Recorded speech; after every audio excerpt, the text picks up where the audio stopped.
বর্তমান সরকারকে বলেছিলাম, আপনারা বৈষম্য বিরোধী সরকার, আপনাদের দায়িত্ব হচ্ছে বাংলাদেশের মানুষের জান মাল সমস্ত কিছু রক্ষা করা। কিন্তু অত্যন্ত দুঃখের বিষয়, এই যে বিচার বহির্ভূত হত্যাকাণ্ড ঘটে গেল, আমাদের ভাই তহিদ যে মারা গেল, কিন্তু এখন পর্যন্ত আপনারা রাজনৈতিক কোনো প্রোগ্রাম এখনো ঘোষণা করেন নাই। তাই আজকের এই সভা থেকে আমি দাবি জানাচ্ছি, অনতিবিলম্বে একটি বিচার বিভাগীয় তদন্ত কমিটি গঠন করুন। তার কারণ আপনারা কিছু হলেই আপনারা বিচার বিভাগীয় তদন্তের কথা বলেন, আর এই যে এত বড় ঘটনা ঘটে গেল, 4 মাস 6 মাস আপনারা আজকে প্রায় 6 মাসের মতো ক্ষমতায় অধিষ্ঠিত আছেন। আপনাদেরকে আমরা বারবার বলছি, জনগণের নার্ভ বোঝার চেষ্টা করুন। তার কারণ শেখ হাসিনা পালালেও পোংরা পাংড়িদেরকে রেখে গিয়েছে।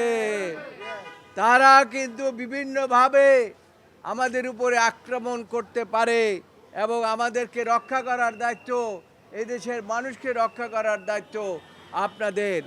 আমরা আইনজীবীরা দীর্ঘ 17 বছর সংগ্রাম করেছি এবং 5ই আগস্টেও ছাত্র জনতার সাথে ঐক্যবদ্ধভাবে সংগ্রাম করেছি। আপনারা শুনতে যে কি একটা ঘোষণাপত্র লিখছেন, কিন্তু আইনজীবীদের নাম সেখানে সম্পৃক্ত করার জন্য আপনাদের কোনো পদক্ষেপ নাই, এবং এটা নাই বলেই আপনারা আইনজীবীদেরকে অবমূল্যায়ন করেন। এই আইনজীবীদেরকে অবমূল্যায়ন করেন বলেই আমি বিশ্বাস করি শেখ হাসিনার পোংরা পাংড়িরা তারা সাহস পেয়ে গিয়েছে, এবং সেই জন্য আজকে আমাদের তহিদকে হারাতে হয়েছে। আমি আজকে হুঁশিয়ার করে দিতে চাই, ভবিষ্যতে আর যেন এরকম কোনো তহিদকে আমাদের হারাতে না হয়। আর যদি একটা গুলি চলে, তাহলে পরে আপনাদের বিরুদ্ধেও আমরা কথা বলতে বাধ্য হব। এখনো আইনজীবীরা অত্যন্ত সহনশীল ভূমিকার মধ্যে আছে, রাস্তায় নামে নাই। আপনারা জানেন, এই কালা কোট যখন রাস্তায় নামে, কোনো ফ্যাসিস্ট সরকার টিকতে পারে না।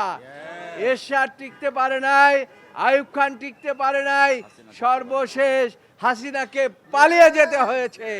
এখানে অনেক দিনই বলেছিলাম যে এই কালো কোট যেহেতু নেমেছে, শেখ হাসিনা আপনি আর থাকতে পারবেন না, আপনার কোনো রক্ষা নাই। তাই আপনি যত চেষ্টাই করেন না কেন, এই কালো কুকুরের উপরে যখন আপনি হামলা চালিয়েছেন, তখন আপনার আর ক্ষমতায় একদিনও থাকার এখতিয়ার নাই, এবং আল্লাহর রহমতে সেটাই ঘটেছে। সরকারের কাছে আমাদের দাবি, এখনো কিন্তু এই ফ্যাসিস্ট সরকারের দোসররা বিভিন্ন প্রশাসনের জায়গায় বসে আছে। আমরা আপনাদেরকে আর 1 মাস সময় দিচ্ছি, 1 মাসের মধ্যে এদেরকে ঝেঁটিয়ে বিদায় করুন, অন্যথায় এই কালো কোট অল্প নোটিশে হলেও যেভাবে এই সমবেত হয়েছে, আপনাদেরকেও কিন্তু বিদায় দিতে কুণ্ঠাবোধ করবে না।